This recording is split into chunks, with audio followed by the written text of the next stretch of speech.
This is the Picard podcast on TV Podcast Industries, and we're talking about episode 2 of Star Trek Picard, Maps and Legends.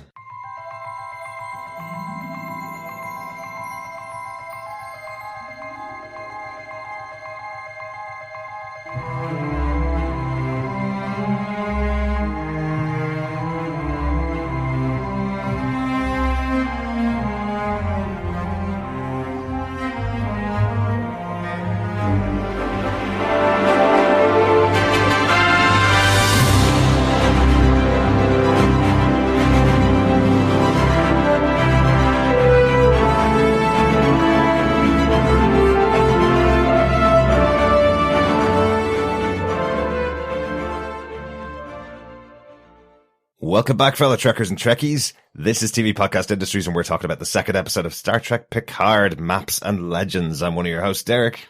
Hello there, fellow Trekkies. I am one of your other hosts, John. And rounding out the group, I'm Chris. Welcome back, everybody. Yes. Indeed, yes. Welcome back, fellow Trekkies and Trekkers, however you want to be called. Yes, Maps and Legends. I like the legends, I have to say, in this episode, but we will get into that in our spoiler-filled review. I thought as a doctor of geography you'd be much more likely to like the maps, John.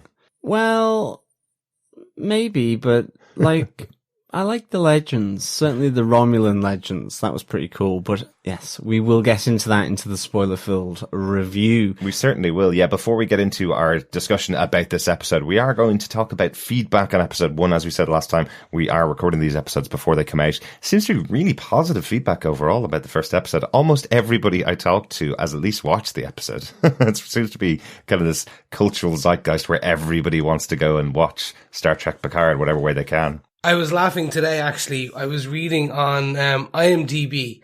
They have user reviews now, critic reviews.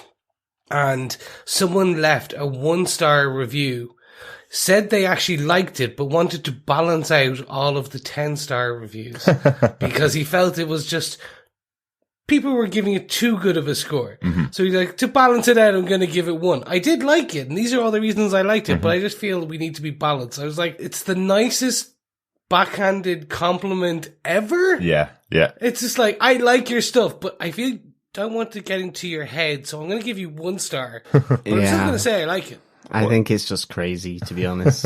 Well, as usual with our first episode, I do a promotion on Facebook just to get it out there that we're doing Star Trek on our podcast, because we've never covered Star Trek before. I promoted the post for a couple of days, and of course, it did attract a few pieces of feedback that we're not going to discuss here, because those pieces of feedback said, I'm not going to watch the show, so what's the point in discussing their feedback on our podcast, because they're clearly not going to listen to our podcast either, right? So we will be talking about feedback from everybody that did watch the episode, all their thoughts about episode 1. If you want to send in any feedback to us, all you need to do is just email us at feedback@tvpodcastindustries.com, or you can pop over to our Facebook group at facebook.com/groups/tvpodcastindustries and leave your thoughts on the spoiler post that I put up each week. Yes, and of course, to all fellow Trekkies and Trekkers, you can pop over to our website, tvpodcastindustries.com, to subscribe to the podcast. Rate us, leave a review, share the podcast. Sharing the podcast is, of course, sharing the love. And, of course, any good Federation or Romulan supporting podcast player. And we should boldly go into your ear holes, as no podcast has gone before. We're just stretching these now, aren't we, of course? Yes, and if you would like to help keep our dilithium chambers running, keep the lights on this podcast, feel free to pop over to patreon.com/TV Podcast Industries, where you can donate a single euro, a single dollar, a single pound, and help keep this podcast going. But of course, you can also support us, as John says, by sharing the love and sharing the podcast. Absolutely. Let's hop into our feedback. We got our first piece of feedback from Steve Bren. He sent us in a voicemail to our email address.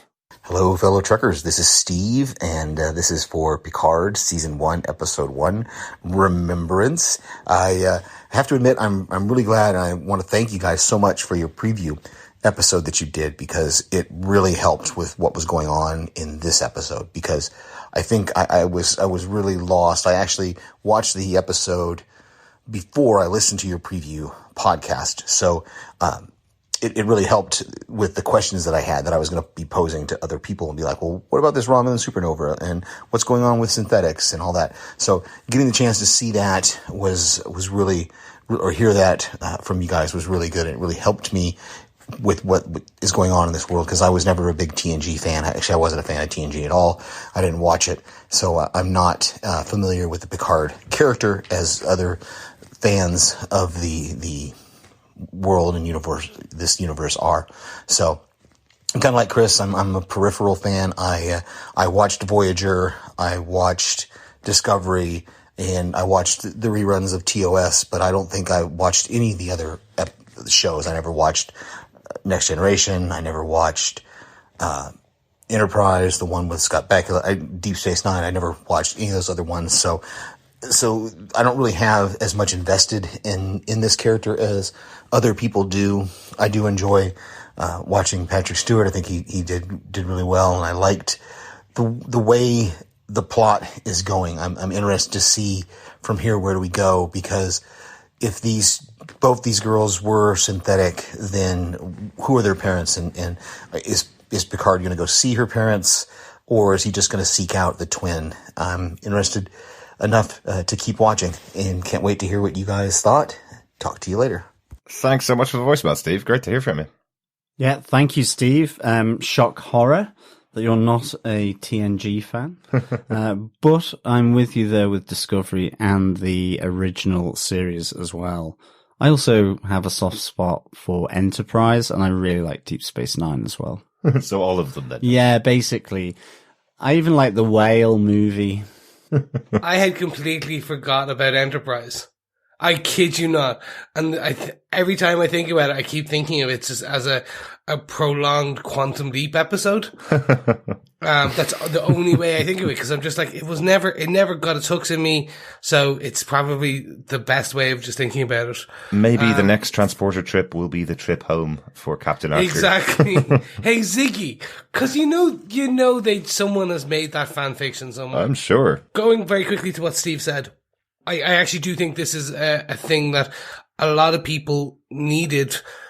If you have not listened to our preview episode, listen to it, because you won't be as lost. And it's kind of one of the things I called out in our first episode in the review, which is they don't explain too much. You get a lot more background in the comics and the Children of Mars short trek.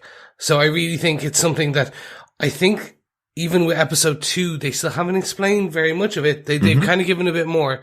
But anyway, I do think that, yes, if you still have some questions, go back and listen to John and Derek talk about the preview episode, because that really does help and lay a bit more groundwork. Yeah, I'm glad we're able to help. This is kind of the podcast where we remove the word obviously. That's one of the words we're not allowed to say on the podcast, as you probably know by now, Steve. Obviously. So that kind of helps people that may not have watched all of the Star Trek shows. There's 700-800 episodes of the shows. There's definitely going to be something that we've missed, and there's hopefully going to be something that you've missed, and we can help point you towards if we know the answer to it. And hopefully, if we don't know the answer to something, you could send us in your feedback and let us know what we missed. Yeah, and speaking of comics, we will be covering the third and final issue of the Picard preview comic, or prelude comics to this series that came out this week. Yeah. So yes, we'll be covering that in a short little podcast snippet to interject between our episode 2 and our episode 3 coverage of Star Trek Picard, the series. Can I give you my spoiler-free reaction to issue 3? Go on. Not as life-changing as I thought it was going to be. There you go. Okay. Okay, we will leave that to the podcast then. We'll get in deep on that one on our podcast. Yes, thanks again, Steve, for the voicemail. Over on Facebook, Bob Phillips says, loving the threads of mysteries developing here. Does Data know the future? Is Dahj's twin sister a terrorist or a spy? Are the Romulans being Borg masters or archivists of architecture?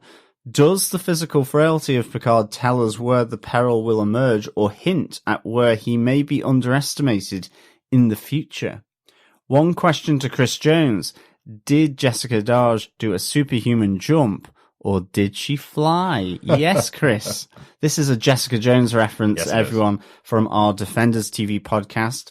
And when we covered the Marvel Netflix series, and there was a continuous battle between Chris and Derek as to whether Jessica Jones actually had the superhuman ability to fly, or whether she could simply dunk a basketball really well by jumping high. Yes, exactly. Yeah. Jumping high. No comment. I would definitely say that Dahj, for sure, did a superhuman jump there. Yeah. Yes, she did. In Dahj in this jumped. She has the bionic legs of a billion credit woman and is able to jump quite far. Jessica Jones does fly. Different thing, though. Yeah, and I think disagree, Chris.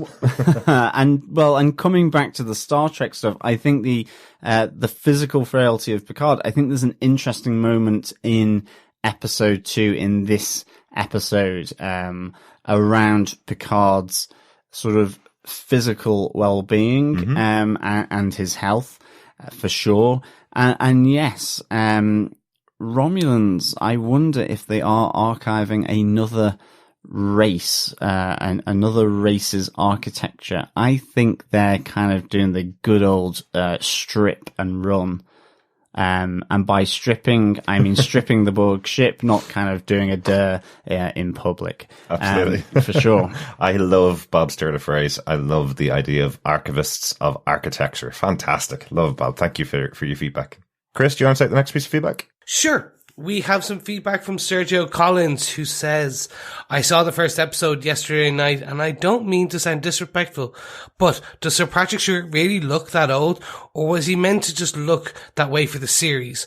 I know he's 79, but man, he's always been a hero of mine and sort of a role model. I guess it just hits me really hard to realise he's not the young captain I knew back when the series premiered. Nevertheless, his performance is absolutely great. Can't wait to see the next chapter. Thank you, Sergio. Yeah, we actually talked about this in our episode 1 review. Yes, the actor, Sir Patrick Stewart, is 79. We feel that they've aged him up to be the 90-something-year-old Picard he's supposed to be in the series. He's a bit more frail. He's a bit more he's not as spry as he is when you would see him in an interview on like the Graham Norton show or The View or some of the interview circuits he's been doing. Either that or they're just shoving a load of cocaine into him as he does the interview circuits with PR. Cause he's a bit more spry and jumpy and running around on those. But pretty sure that's not what they're doing. Probably not the case though. I think it's just Patrick Stewart is portraying the 90-something-year-old Picard that he's supposed to be. Yeah, it's between 92 and 94, some discrepancy as to the actual description on that. But in episode 2, we definitely saw a reason as to why I think they were doing that in the first episode. We'll get to that as we get into our episode 2 discussion. Jim Carrey added, yes, all the gravitas and intimacy and heart. Since I'm in the midst of a Star Trek Next Generation rewatch, his physical appearance was stark and saddening. Obviously, I've aged too, but I didn't just watch a video of myself in 1991 and look in the mirror. Oh, very good. Very good. Yeah, I mean, he is 79, and I remember an interview with him on the Graham Norton show, and certainly he said he still works out to keep himself in shape, because obviously acting is a demanding role in itself. Certainly if you're doing theatre stuff where it's quick changes, racing around backstage, having to project the voice, use your diaphragm, all that kind of thing, almost a bit like singing in a way. And also just the stamina of maybe doing matinees and an evening performance. And, you know, if you're on Broadway, you're in the West End, you're doing it every night, pretty much, with maybe only one or two, probably just one day off, normally in a run. Certainly, as it hits, the theatre circuit. So, I think, a lot of actors have to keep themselves in physical shape because of the physical nature of the role. And I suppose the mental aspect of the role in terms of, inhabiting someone else's character and the nuances you're having to put into that and the concentration around it. So I think he does keep himself sort of tip-top shape. But certainly, I watched The Next Generation on Netflix there just last night, and I think we were looking at Unification Part 1 with the Romulans, and it was, there's even still a little bit of her on Jean-Luc Picard there, but he looks so much younger. Yeah. But yeah, I mean, we're talking 30 years ago. Absolutely. Videos of me about 30 years ago. I guess I'd still be in short pants, right? Just some other... Still in short shorts. Exactly. Just some quick reactions from some of the people over in the Facebook group. Teresa says, I watched it and liked it so far. Looking forward to the next episode. Roger Sprong said, I just finished watching it. I am hooked. Richard Mighton said, great start to the episode. And John Bratt says, as it's only just started, you have to get a bit of backstory. Yes, it started slow because of that. Then it did get better as it's only episode 1. Come on, folks. Things are going to get much better and much more interesting as the series goes on. Thanks, John, Richard, Teresa, and Roger for that feedback. Yeah, absolutely. Thanks so much for that feedback. Claire Payne said, my knowledge of Jean-Luc Picard and Star Trek Next Generation is very limited, as I have only seen the films, never any of the television shows. So essentially I'm watching Star Trek Picard as a newbie. Excellent. The trailer had me intrigued, as I knew Sir Patrick Stewart had not played this role for a long time, but I knew he was considered one of the great captains of Star Trek, just by talking and listening to friends and family as they respected this character greatly. I surprised myself at how much I enjoyed it. I watched on the Friday night, and I've not been able to stop thinking about it. Visually, I think it is brilliant, as you have a mix of familiar style living with the advanced technology of the future, which actually didn't look out of place. When Jean-Luc Picard was being interviewed, this was one of my standout scenes because he looked so uncomfortable, and I felt uncomfortable for him. The whole episode went so quickly. I was fully engaged, and I'm delighted it's a weekly show. I don't really need to point out the obvious in how excellent the acting, writing, and how this episode was presented. Thank you, Claire, for that feedback. I really like your point on the advanced technology. I think, again, it was just that, I think I mentioned it on our first podcast, that being on Earth, it was just really good to see it. Seeing the replicator in a normal domestic kitchen, for example, was really good. And I know in terms of that interview with Jean-Luc Picard, there was an element of deep exposition there, but still, the shots of him wringing his hands, getting kind of more agitated, it was really good because, again, it picks out and breaks up that exposition heavy part of that interview for sure. And I think as a newbie to the world of the Next Generation through Star Trek Picard, I think that's great that you enjoyed it.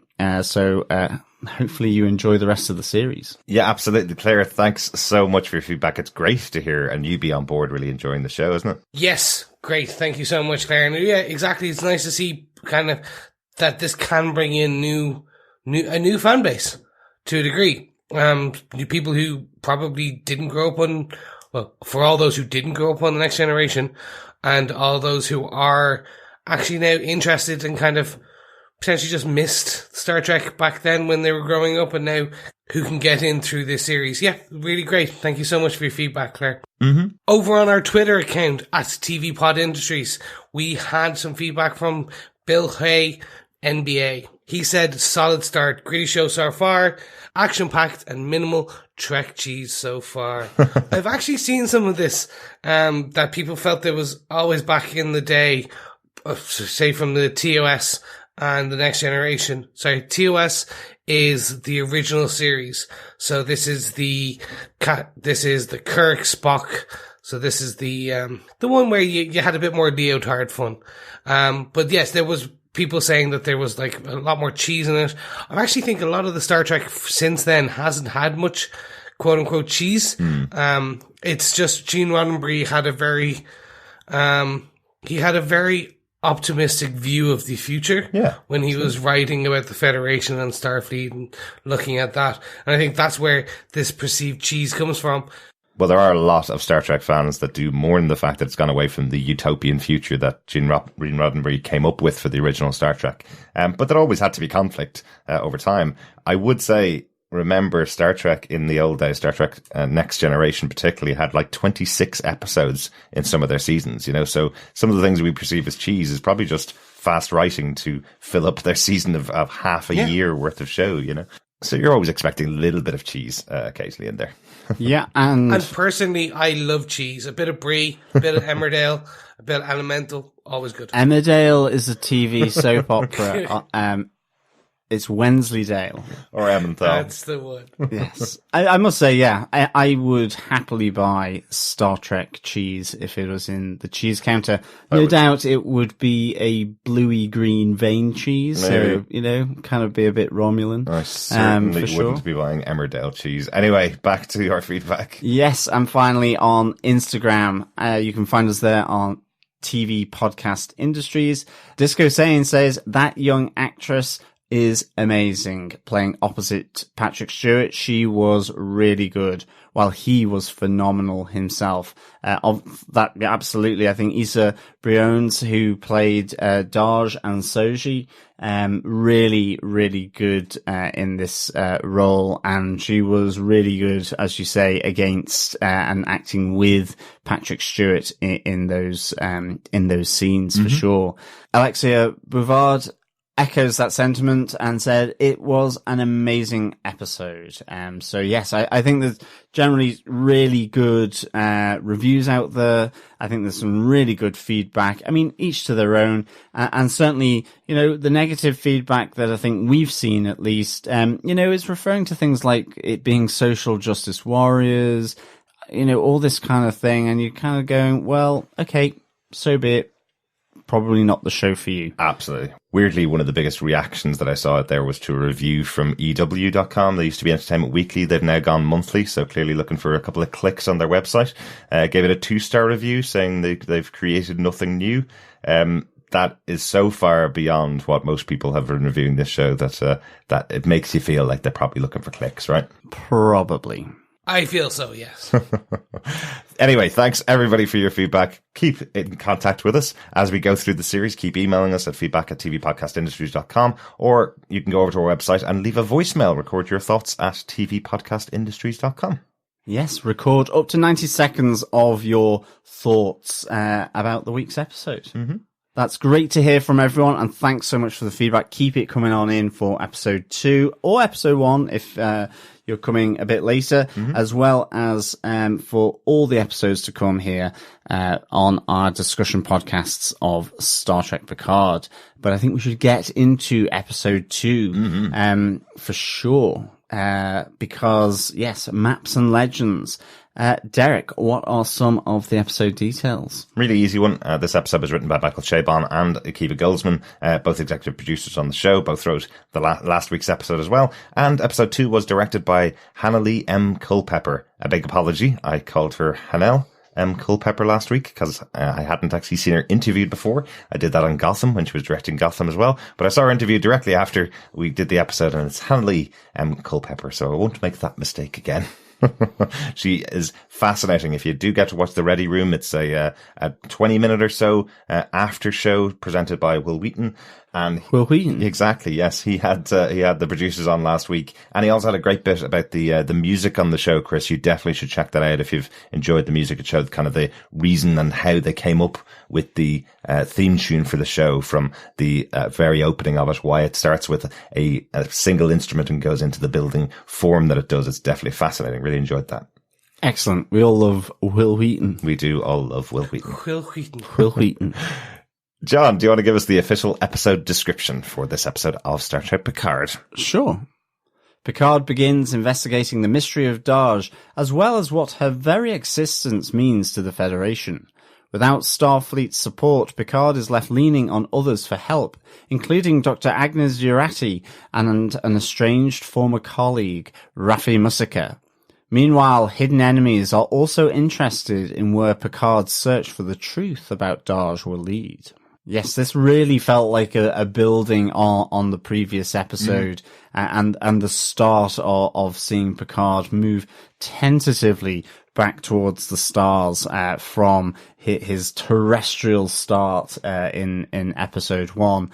But I think without further ado, we should get onto our Prime Directive. For all you fellow Trekkers and Trekkies joining us, our structure to the Picard podcast here on TV Podcast Industries is we have our large point, the Prime Directive, and then we move to our general orders with the Omega Directive, followed by Make It So #1 for our smallest point. So we have a large, middle, and small point. So, Prime Directive, here we come. We must face the ramifications of the Prime Directive. Who wants to go first and face the ramifications of their Prime Directive? John? Yes, I wouldn't mind going first for once. So I can... No, I won't. I won't do as Chris blamed me last week for taking a point that is basically the entire episode. But the point I want to have is I'm loving the lore here, in particular around the Romulans. And in this episode, we get to hear of this older Romulan cabal called the Shad Fash, which is kind of... well, it's described as this cabal that was before the Tal Shiar. It's mentioned by Loris and Chabon, who used to be members of the Tal Shiar. It's almost like this legend or myth in Romulan culture, of this very secretive, much more older, ancient cabal called the Shad Vash, which came before the Tal Shiar. And you have this sort of, great description that they operate with loathing. I mean, if that doesn't sound like the Gestapo plus, so, then I don't know what does. But that they are very, very secretive, probably the most secretive of all Romulan cabals, because they're actually thought of as a myth or a legend, I suppose, if they do actually exist. I love that idea where she says, you think the Tal Shiar are the secret police? No, wait till you meet the secret police. Yeah. And it was just, they hide in the shadows, but it's that they go against any treaty or protocol, both within Romulus as well, within the Romulan Empire, but also they'll operate on other planets. So effectively infiltrate deep cover with other planets in other galaxies, in other star systems. And they very much are based around a hatred of effectively synthetic life forms and artificial intelligence. So the assumption here is that the sort of black ops Romulans that were coming for Dahj were secretive members of the Shad Vash, and I suppose why they would rather dissolve themselves and kill themselves with the acid pill rather than be captured. That we saw in the last episode when Dahj was taken out by the acid and the exploding phaser. Yeah. So, this is a really sort of, nice little bit of lore coming in here on the Romulans, that that this is the puppet master actually for the whole, or potentially the whole Romulan Empire, and certainly maybe for the Tal Shiar. And you're starting to question then, is it real, or is it just this children's fairy tale used to scare the children, like Red Riding Hood or whatever it might be, with the wolves, Hansel and Gretel going into the dark forest, or is it real?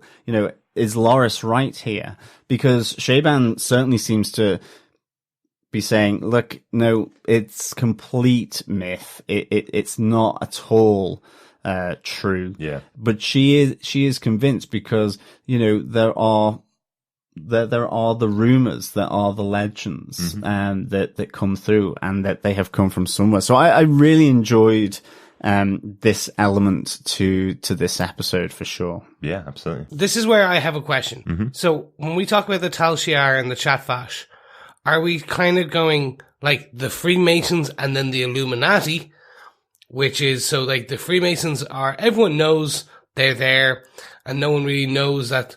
No one believes that the Illuminati are real. So is it kind of like that, or are we the Tal Shiar are more like Gestapo? The Tal Shiar, I suppose, they operate in secret as well. So everybody knows they exist, but nobody knows who the members of them are. They don't present themselves as part of a government or anything like that. They are massively secretive. So you've seen them in some episodes of Star Trek in the past, but they are a secret police force. But it's kind of interesting seeing, as John mentioned, seeing Loris, who is a former member of the Tal Shiar, saying, you thought they were the secret ones. They're not even close. You can't even find out their identities.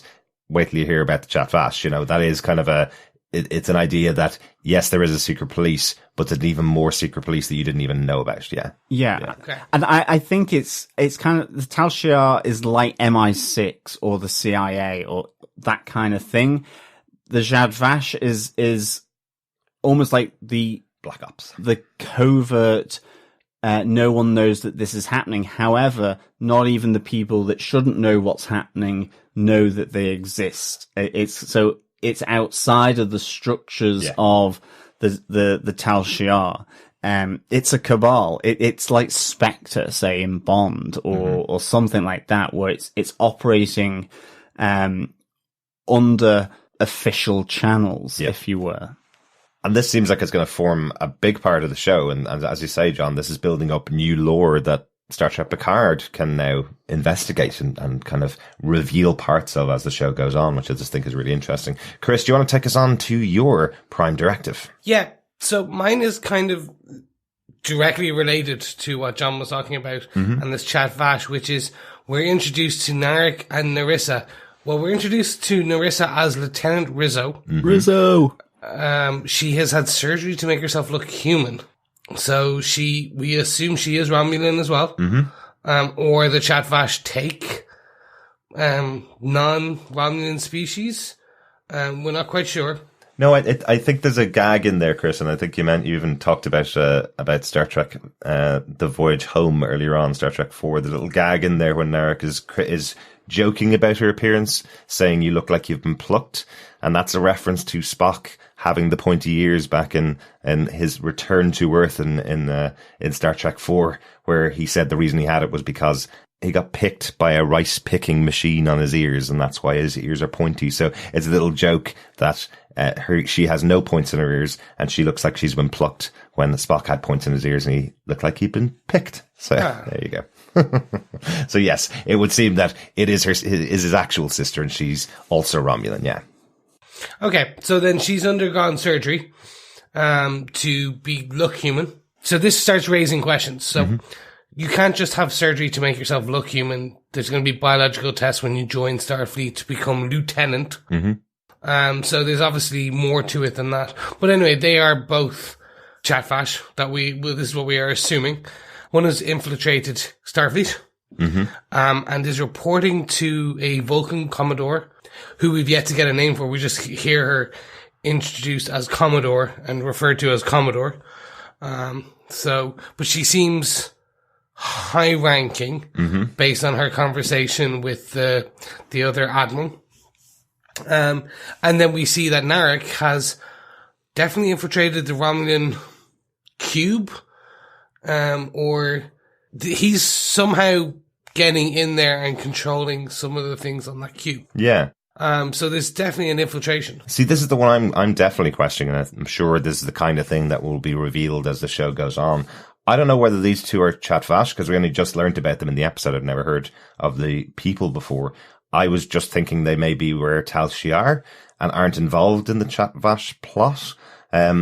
Potentially they're just standard Tal Shiar secret police or secret underground people who are embedding themselves in these organizations with their plot of domination of some sort, whatever it may be. I don't know whether they're Chat Vash at all. I don't know whether that's definite until we see a bit more about Chat Vash. Yeah, I mean, I think we're certainly led to understand here that at the heart of some command structure within Starfleet, within the Federation, there is some deep undercover element of the Romulan Empire, whether that is Tal Shiar, which it could conceivably be, or whether it is this newly discovered for Trekkies, the Chad Vash, at least newly discovered for me. There you go. But certainly, I think there's something rotten in the Federation, in Starfleet. But to what extent maybe that Commodore is aware of that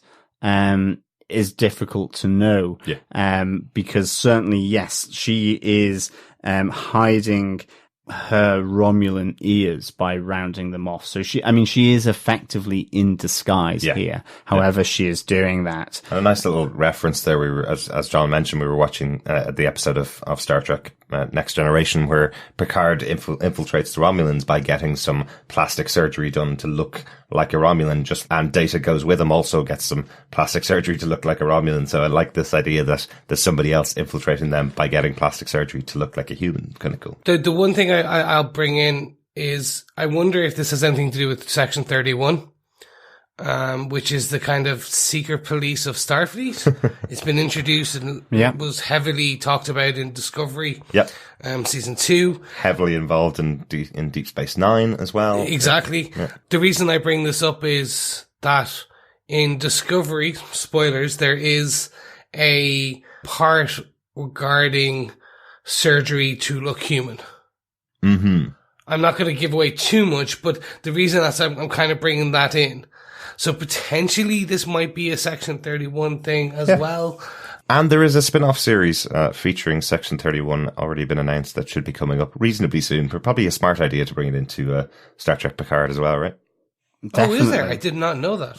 I think the other interesting thing is that, assuming that Narissa and Narek, as brother and sister, if they are Zhat Vash, then everything that's happening on the Borg ship in terms of what the Romulans are doing, they would seemingly be against this whole thing, since they are absolutely fundamentally against and have a hatred for synthetics and artificial intelligence. And this idea of the collective could be an anathema to them, to be honest. And so is it to kind of destroy them, or is this whole hatred of AI and synthetics something a little different? Because one of the interesting things on that we were told was that, technology in Romulan society is much more just functional. So they've never had synthetics. They don't want androids. They don't, and it's the synthetic humanoid artificial intelligence of the technology that they are opposed, and here you have that merging of the two with the Borg, so that it's something I feel that this cabal would be fundamentally against, the idea that you could actually produce an android, or is it a cyborg when it's part human, but some form of cyborg android. It's not a robot, I know that, but into Romulan society. So, I don't know. It's interesting. Are they trying to undermine this, Romulan reclamation site as much as trying to get at Soji, who they also believe then is a fully formed android? Maybe, maybe. This is where we're probably going to talk about it a lot more later on, but this is where I feel that the Zhat Vash were more likely involved in the Mars attack that happened, to set the blame on the artificial intelligence or the synthetic life forms. Potentially that's the reasoning behind why the attack happened, was to get them all shut down and take them out of society. Maybe that was it, but we'll get onto that a bit later on. The one that I wanted to talk about in my big moment for the episode was Picard trying to get approval from Starfleet, because we've heard in dialogue and we've heard in preview discussions for the show that Picard is kind of separated away from Starfleet a bit, but this is our first real moment where we're seeing Admiral Picard going to Starfleet looking for help. He's dealing with Admiral Kristen Clancy, and he's just sitting down where they're kind of going, well, all I need is a simple ship, and I don't mind no longer being Admiral Picard, I don't mind being just captain. And then we get our first F word, I think, in all of Star Trek, as far as I remember anyway, where she tells him that he's just being completely arrogant in front of her, and she cannot believe how arrogant he is. The idea of them giving back his commission to him after he walked away in this, under this dark cloud, I suppose.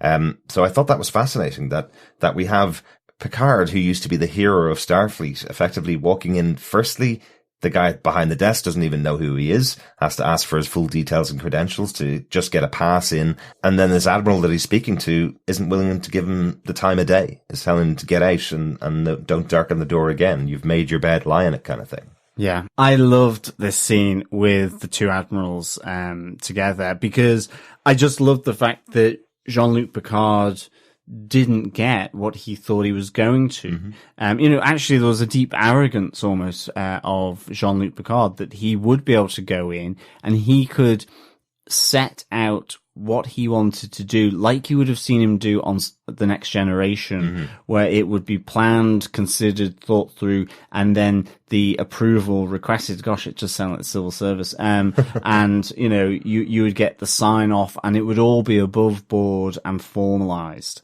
And here, Admiral Clancy is having none of it. Yeah. She is just like, how dare you come in here? As you say, you've made your bed, you lie in it. We're not just simply going to, have you click your fingers and we all jump. Yeah. That's gone. You're retired.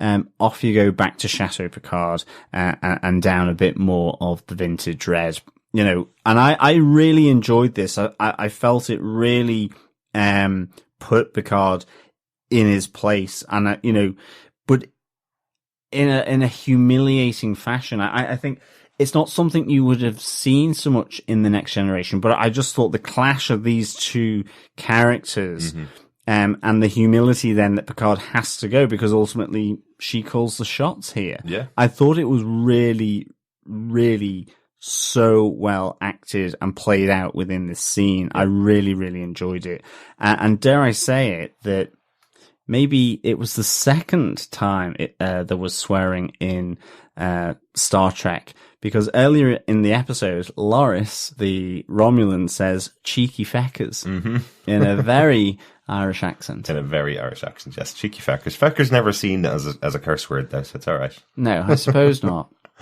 But we know what it really means. Yeah, cheeky feckers. Such a great term. But yes, I love this scene. I thought it was absolutely great. Yeah, really, really good. I know a lot of fans of Voyager were hoping that the Admiral was going to be Admiral Janeway. But with this outcome, would you really want Admiral Janeway to be the one to send Picard off with his marching orders? No, not at all. I think what they're going to do is save...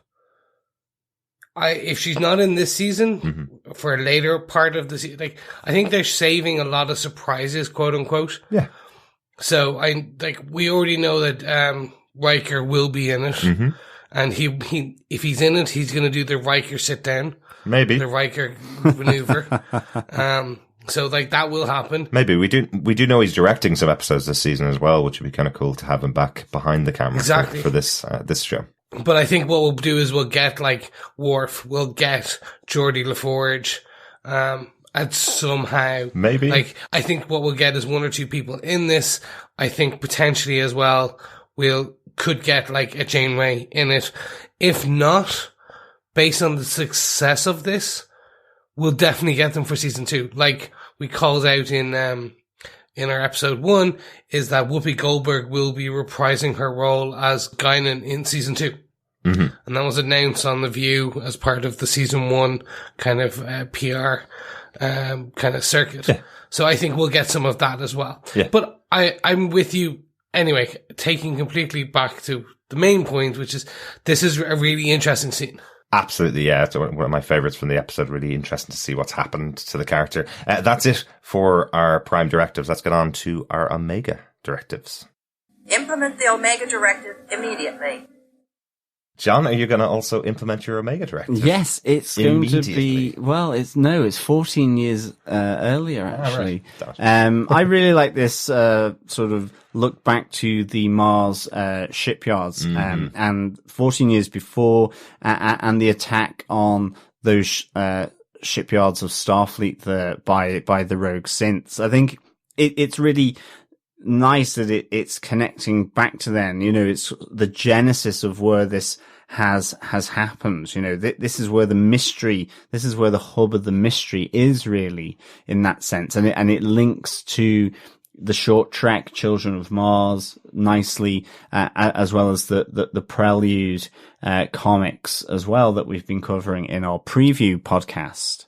And I really enjoyed this, because first of all, I thought F8, the creepy android, one of the replicated androids, was just so nicely done. Just the piercing eyes. I mean, they're exactly the same eyes as Data. They look very similar. In that sense, but it's the same tone of skin as well as Data. Mm-hmm. But there is something creepy about it. Whereas I never got that from Data. It was maybe because F8 is bald, but he was creepy, and he goes creepier basically when he goes rogue. There's that great kind of moment, where it's almost like an Order 66, where he switches on, where he starts bringing down all the shields and all that, and fantastic. Turns effectively on his human overlords. Mm-hmm. And I thought it was a real nice touch seeing the blood from the human overlords from the laser blast. I'm not too sure it was a laser.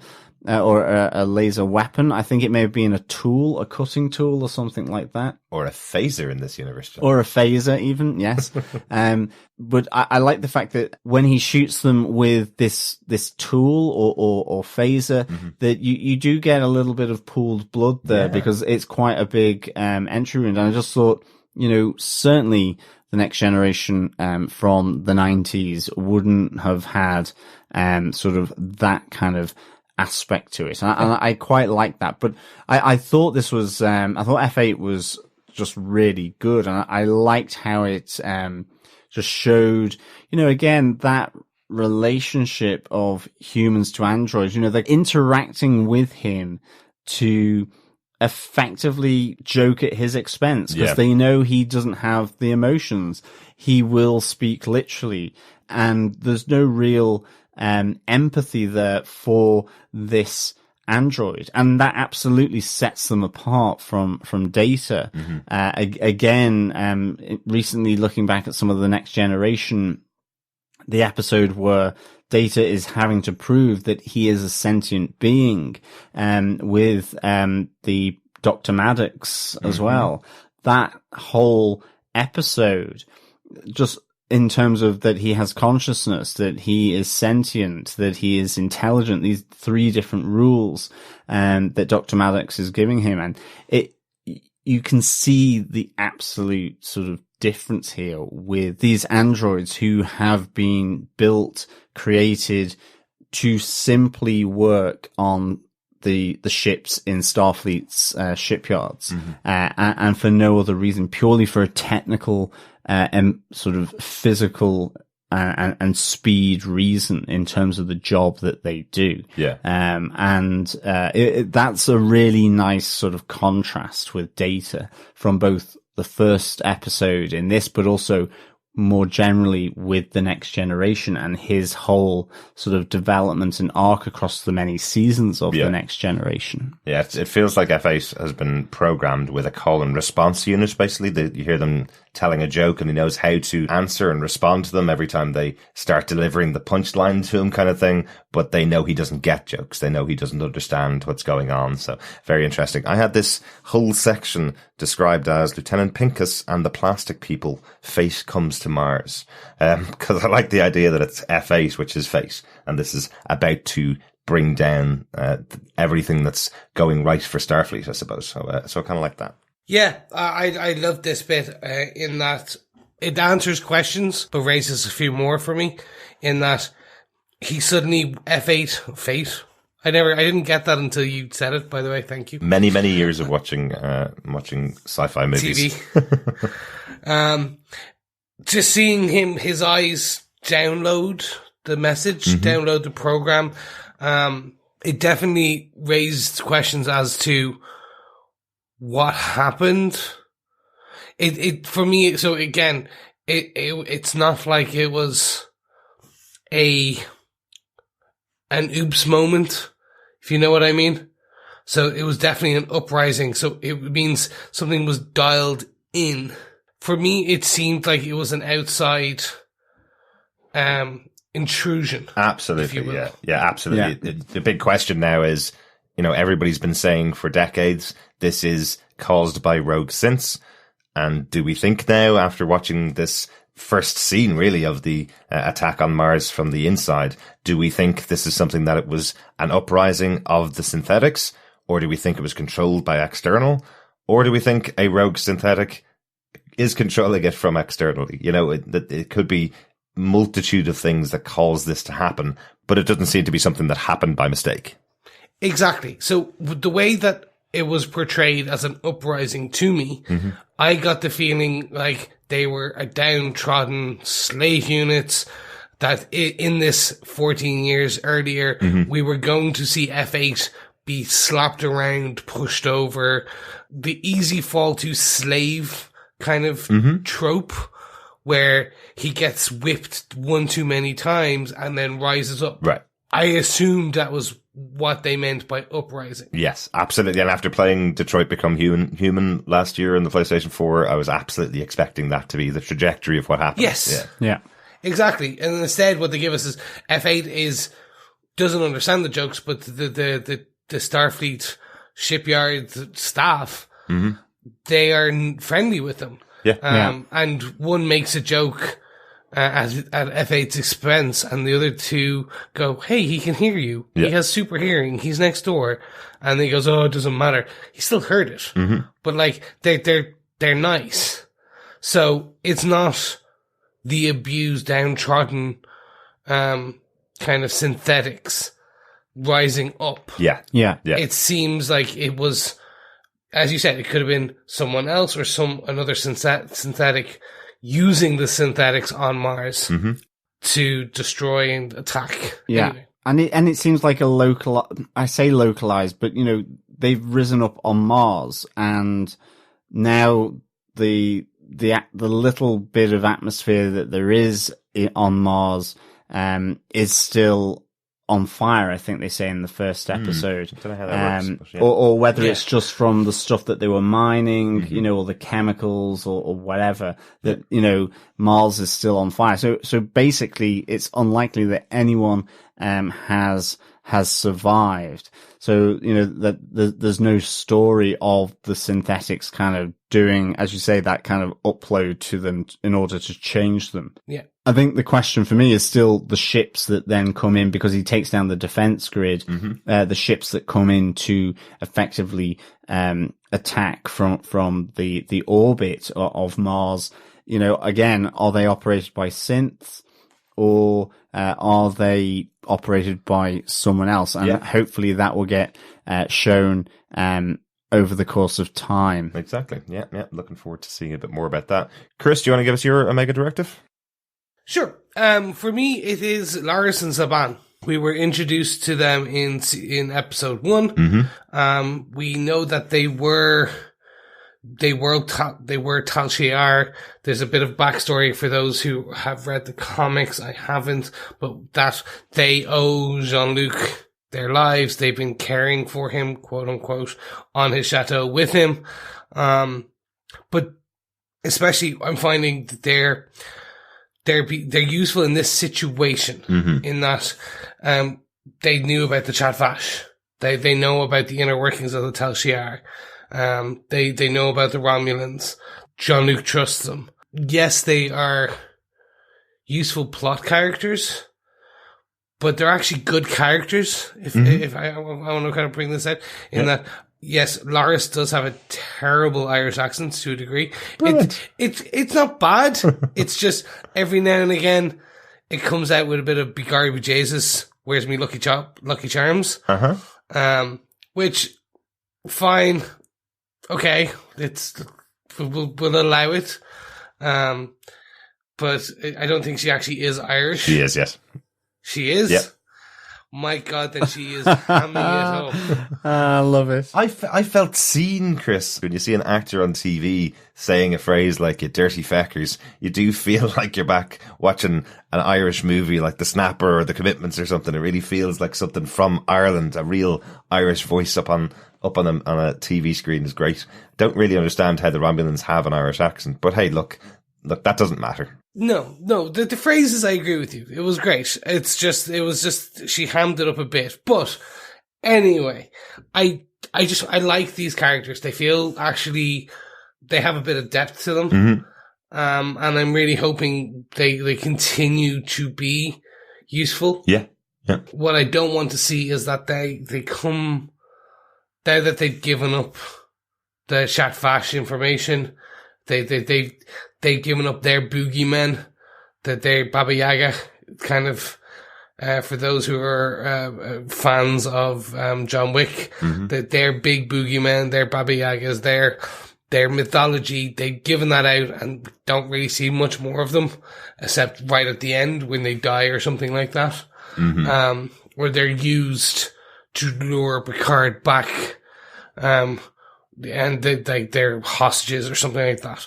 I really want them to be active characters, ingrained in this. Yeah. Kind of not tertiary characters, more ingrained. Chris, as we said before, in the spirit of the X-Files, trust no one. True, it's true. That being said, I can sincerely see them being Shat Vash. Or at least one of them, and they will come out, how could you do this? Like, cause they're lovers and married and stuff. Maybe. One of them won't know. I just can't see that being a big reveal. No. They've just given all the information to Picard. They probably would have kept it a bit more secretive. She gave the information about Shat Vash. Exactly. He didn't. Yes. So I must say, I'm kind of there going, ooh, that could be sort of the little hint. Right. For sure. I did like, Loris, with what was it? They called it the digital scrubbers in Dahj's apartment. I thought that was really, really, nice. And that's kind of where we understood about how Romulans really do use technology, in a very sort of detached way. It is for a functional purpose. They are not suddenly going to have an android or AI. It's for analysis, it's for scanning, it's that kind of stuff. So I liked her digital scrubbers. Which is perfect, because I think that brings us on to Derek.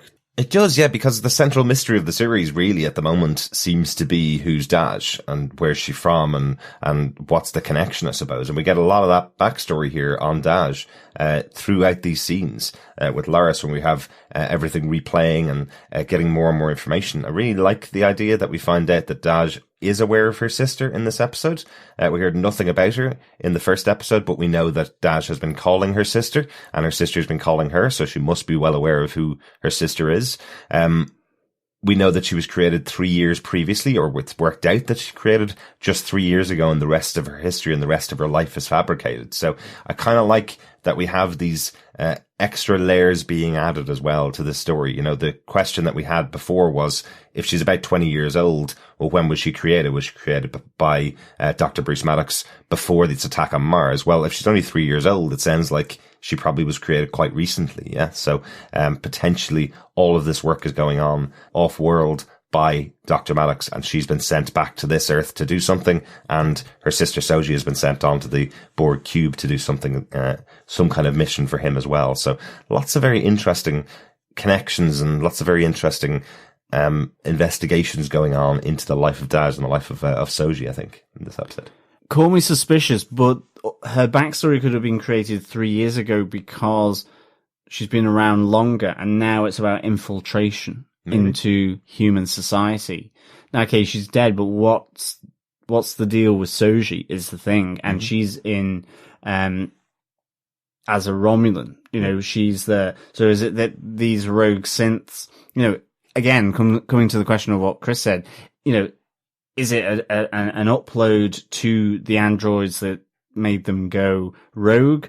Or is it some kind of self-awareness of becoming rogue in that way? You know, almost a bit like Cyberdyne systems, where it gets self-conscious and decides that actually humans are pretty naff, or Romulans are pretty naff, or Vulcans are pretty naff. Look what they're doing, and the only way is to get rid of them. They are flesh and blood over metal, just like the Terminators in that movie. Yeah. Or in terms of what use they are being put to, which is, effectively hard labor, essentially, or doing the work in place of humans, Romulans, Vulcans, etc. So it's like, is that the reason why this elaborate backstory with Mother, with their education history and so on, was only created 3 years ago? But again, we'll see as the episodes drop.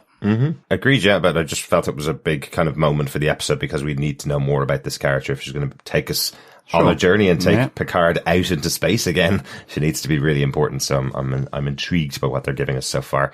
Let's get on to our number one, our small moment from the episode.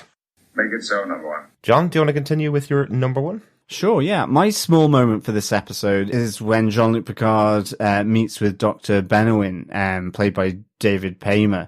I really enjoyed this in that first of all, for a 94-year-old, you're in rude health, and the whole meeting is to get Picard back into space. But, he has almost this flawless physical health, or health in general. But there's something that he brings up, an unnamed medical problem that's discussed by these two former colleagues.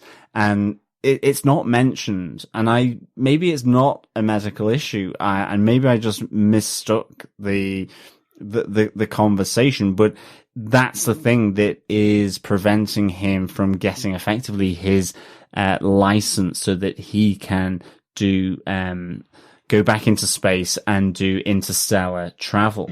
And yet he can spin on a dime, run 100 meters probably faster than me. Yeah, and me.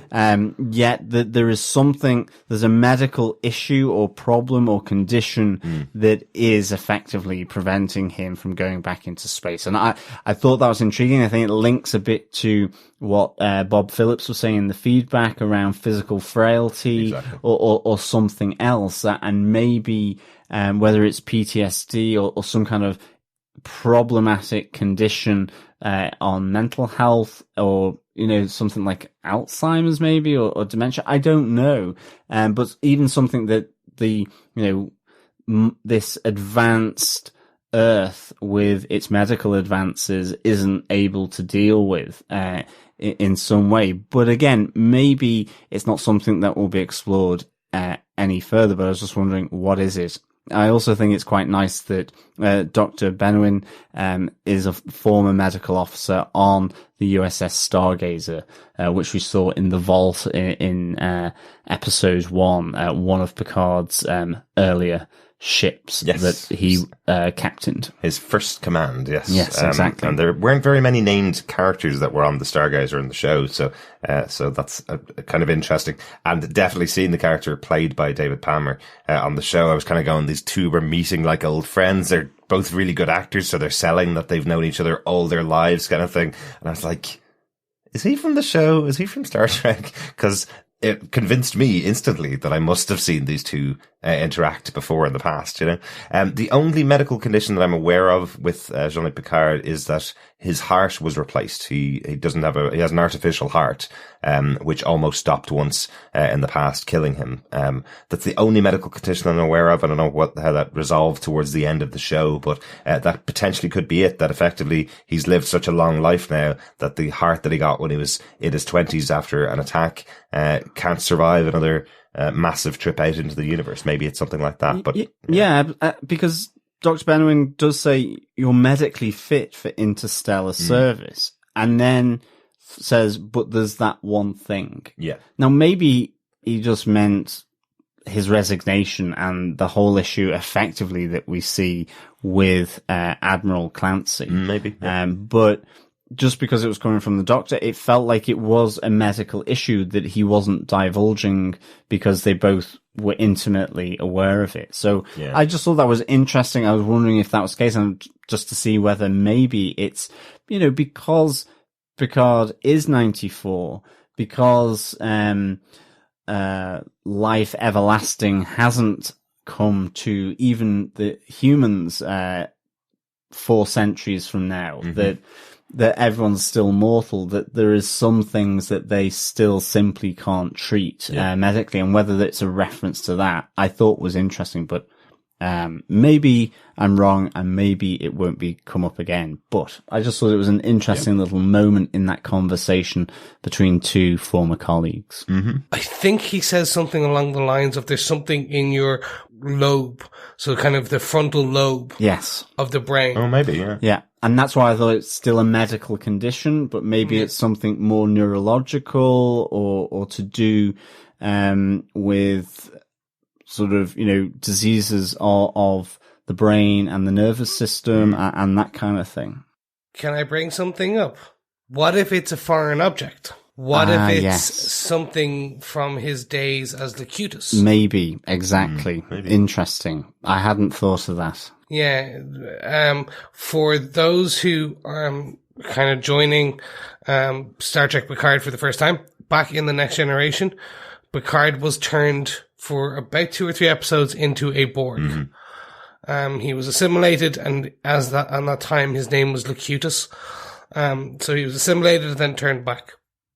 So, based on what we know that this is the Borg are involved in this series, it could be that basically this unidentified problem in his brain is something that was injected there from the Borg back in the day. Because that will play in nicely to the story with the Borg and everything. Absolutely. I was wondering whether it was just part of the cover-up idea where they were trying to make him sound as if he's seeing things kind of thing, That's why Dahj isn't in the frame in those videos that we've seen. Maybe it was all just erased, or maybe it was a problem with your brain, Picard, one of those kind of cover-up ideas. Nice. But anyway, speaking of the Borg, Chris, your number one's about the Borg a bit. Yes, the Borg Cube, the Romulan reclamation site or center. It seems to be a cross-species, not just Starfleet, it's across multiple kind of species, multiple races. It's a research piece. So Soji's working there officially. This is really interesting because what we find out is there's some previous Borg wandering around in the grain zone. The gray zone. They've been cut off from the collective. This is said by the Romulan overseer, kind of like one of the main guys who's talking to Soji and this other new doctor who has applied to get in multiple times. She was on her way there the last time and got turned around. So this seems to be like the ultimate research gig, to a degree. Yeah. So it all is above board. Where it seemed like in the first episode, this could have been slightly kind of below board, but like this was kind of like a black site. Yeah. This all seems proper research, above board. They're doing good things. They're reclaiming both the Borg cube, the technology, and the actual drones. Yeah, kind of repatriating them. Yeah, it seems like it. I like that idea. Effectively, that's what happened with 7 of 9. A former Borg had the implants taken out of her, and she was allowed to return to human society. We've had other characters like that in the past as well. So now it looks like they've got a massive unit that are doing that. Really interesting. But I definitely like to point out, though, it does all seem above board, but they're very clear to point out, very secretive still, though. And this idea that there are some rogue Borgs, previous Borgs wandering around the grey zone, don't go in there or something bad might happen to you. That could be a very secretive way of dealing with certain things that they're investigating. Yes, it's certainly above Borg. I see what you did there. It certainly is, yeah. And speaking of some cross-species work, we also had the relationship of Soji and of Narek is revealed as well in this episode. Yes, a bit of Romulan nookie going on in the opening few moments of this episode. And of course, though, knowing then with Lieutenant Rizzo or Narissa, Narek's sister, that that probably is not all that it seems. Certainly not from Narek's point of view. I love that moment where Lieutenant Rizzo says to the Commodore that I've put my best man on the job, i.e. meaning her brother, and the Commodore going, yes, is he really your best man? He has, some fairly unusual methods. Again, actually, that whole conversation between the Commodore and Lieutenant Rizzo was quite nice. It was, as well. Where Rizzo goes, "Do you want me to take care of Picard?" And the Commodore goes, "No, you don't understand undercover. You don't have any patience." I thought that was quite, as a typical Vulcan, she was really measured and cutting in a logical way. It was really, really good. Yeah, I even like that threat of torture from Rizzo, where she's saying, "I'll make him suffer as long as you want." I thought that was quite interesting. That seems very brutal of her. But yeah, definitely see more of that in the future. My final number one moment for this episode is just the end of episode introduction to Raffi Musiker. I really want to know more about this character. You only get her on screen for a couple of seconds at the end of the episode, but I just love the interaction between Picard and Raffi, where he arrives at her place in the space taxi, I guess, the new Uber, where it drops him off and disappears. He comes there with his bottle of wine, and she turns him away instantly at gunpoint, saying, "There's absolutely nothing you can say that would convince me to speak to you again." He goes, "Romulan assassins are operating on Earth," and instantly she puts down the gun going, "Damn it, you know me too well." And is that bottle of Picard 86? Yeah, exactly. Really good. Yeah, I like that little moment because it just shows you Raffi is going to be our little Han Solo for this show. I think it's get out of here. Oh, actually, this sounds like an interesting plan, an interesting mission. So I like that.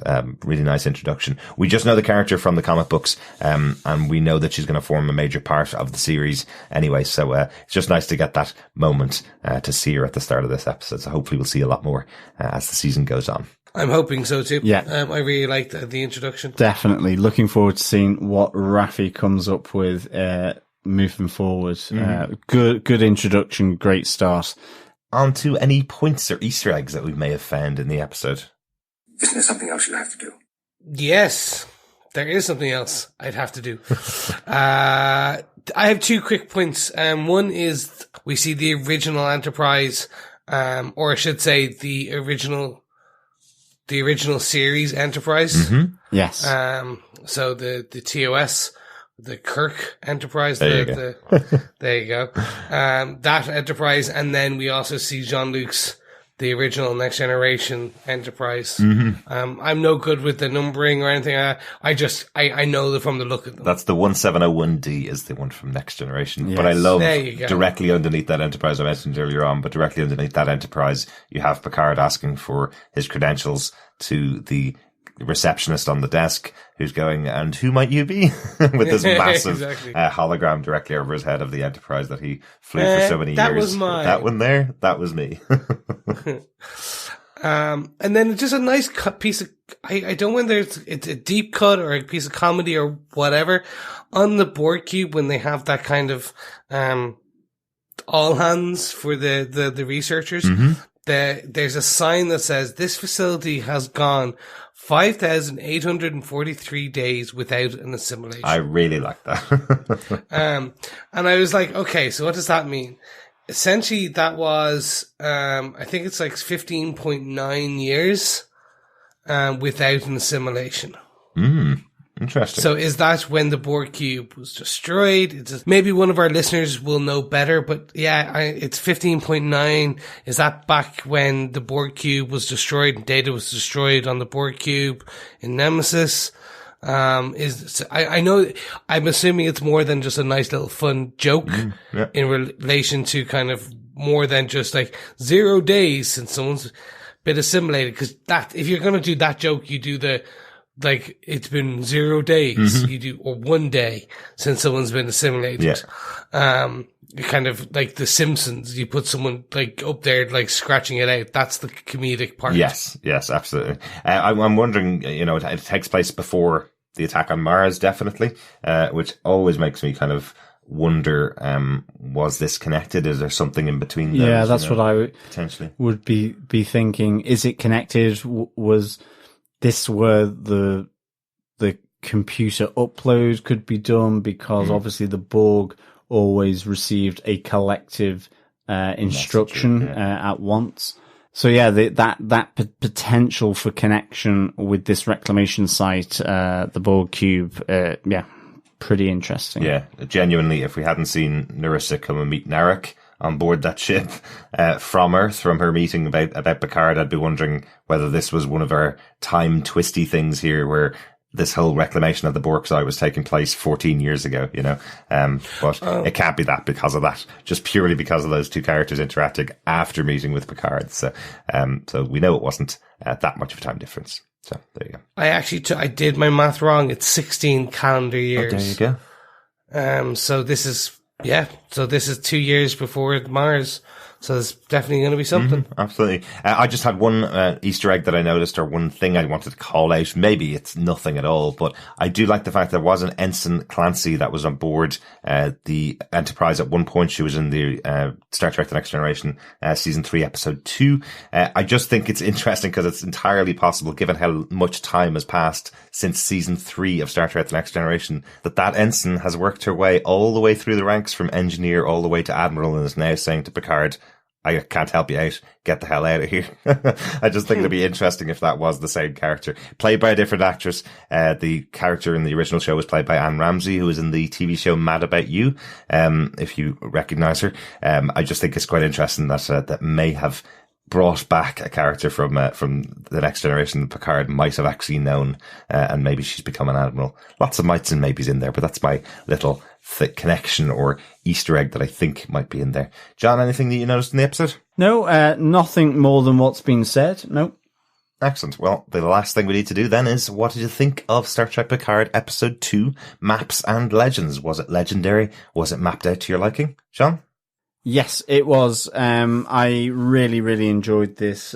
Dare I say, I do defend it. But I would give this 4 out of control rogue replicators out of 5. Nice. I like the little kind of flashback to the, as I say, the genesis effectively of this, this whole mystery.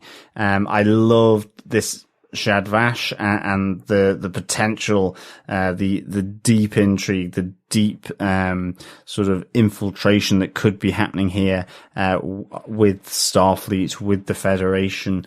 I loved the exchange between Admiral Clancy and Picard at Starfleet headquarters.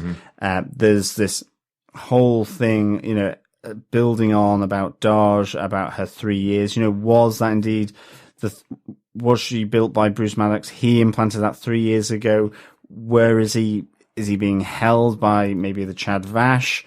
What's happened to this Dr. Maddox? And again, seeing Lieutenant Rizzo effectively in disguise deep in the Starfleet command with the Vulcan Commodore, and then realizing that this Lieutenant Rizzo is in fact Narissa, the sister of Narek, and he is getting very close to Soji. Then again, it's a nice little nudge forward in this story. And then there is Raffi right at the end, and that just looks like it is going to be a wonderful relationship. It'll be fun to watch. It should be very fun to watch. So yes, I absolutely really again loved this episode and cannot wait for episode 3.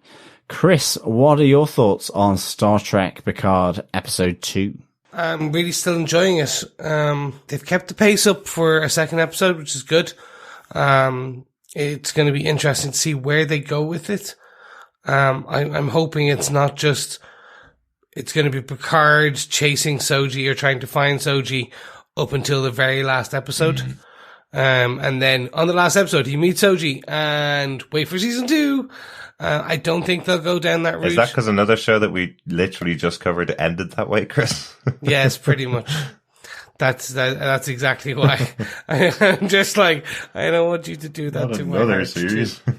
They're piquing a lot of questions for me, or they're piquing my interest, I should say, in a lot of kind of areas around this. So I'm interested to see where they go. I hope it does pick up slightly, in terms of pace. So we'll see how the next episode goes, but overall still enjoying it. But that's my thoughts. Derek, how are you finding episode 2 of Star Trek Picard? Yeah, I'm loving the series so far. I'm really liking what they're bringing to Star Trek Picard and all the extra stuff we're learning. John's already mentioned all the brand new stuff we learned in this episode.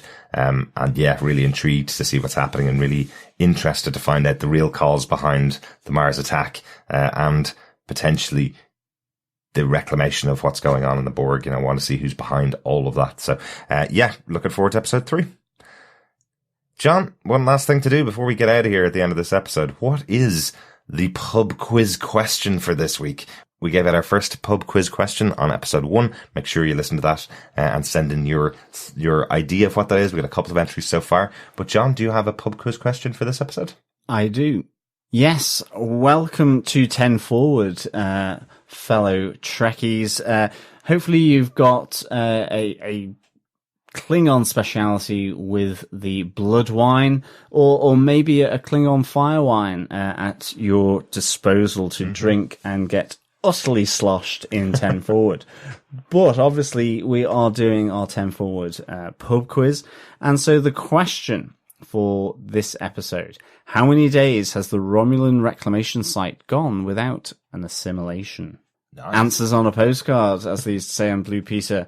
Or alternatively, you can send your answer to us at our email address. Just send it in to feedback@tvpodcastindustries.com. Remember, you can send your answers in either episode by episode or all in one go right at the end, or in 2 parts, however you want to do it. But please send it in to feedback@tvpodcastindustries.com. The person with the most correct answers at the end of the 10 episode season will be in for some Star Trek goodies. And of course, there will be no replicator to provide to you. Yes, unfortunately, no replicators available yet. John, give them the question one last time. Yes. How many days has the Romulan reclamation site gone without an assimilation? And you should be able to find the answer to that just a little bit back in the podcast as well. Little pro tip for you there. Thanks so much for joining us. We hope you stay subscribed to the podcast for the rest of the series. If you enjoy what you hear, why not share the podcast with your friends? Sharing the podcast is sharing the love for TV Podcast Industries. You can also support us over on Patreon at patreon.com/TV Podcast Industries. A huge thank you to all of our supporters over there, including Bob Phillips, Into the Night, a Moonlight podcast, Steve Brown from Panels to Pixels, Amy Fitzgerald, Stuart Campbell, Oren Dix, Ken Hugh, and Claire Payne. Thank you so much for all your support. We've had a big month this month where we've had to go out and do a lot of expensive things for the podcast. So any support that you're providing to us over there has gone back into the podcast. So thank you so much for that. Yes, thank you so much, guys. Really appreciate it. It helps keep the lights on and the dilithium crystals charged. Yes, thank you so much, fellow Trekkies and Trekkers, for your support on Patreon. And of course, you can support us by sharing the podcast as well. Subscribe, rate, and leave a review on your favorite Federation or Romulan podcast catcher.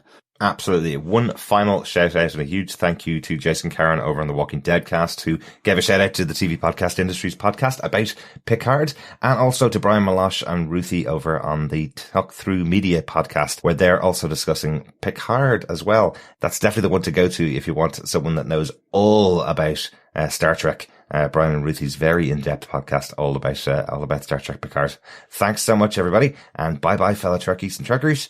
Keep watching the stars. Yes, we'll be back next week for Star Trek Picard Episode 3, The End is the Beginning. Yes, thank you so much, fellow Trekkers and Trekkies, for joining us. It's a pleasure speaking with you. And of course, just to remind you, you are absolutely in great health as well. Mm-hmm. Remember, keep watching, keep listening, and engage. Bye.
And if you want to help with our dilithium drives and keeping the lights on, you feel free to pop on over to patreon.com/TV Podcast Industries, where you can support us at $1, €1, whichever pound or Federation money currency that you want. Be a bit Ferengi if you want on it, and the dollar always wins. No, I can see one of the hosts looking at me going, "Ooh, we're bringing in Ferengi. Don't do that. That's too much of a deep cut. DS9, no one will get it." Don't worry. Yes. Quick aside, Chris. It was the only reason I was looking weird was because you said Ferengi, and I just thought that's not the pronunciation for that. Because hey, look, they're Ferengi, gay, and it's everyone's happy as being a Ferengi. Or in vernacular speak, Ferengi. Yeah. Sorry. Where was I? Should I just start that again? That would be awesome. Okay.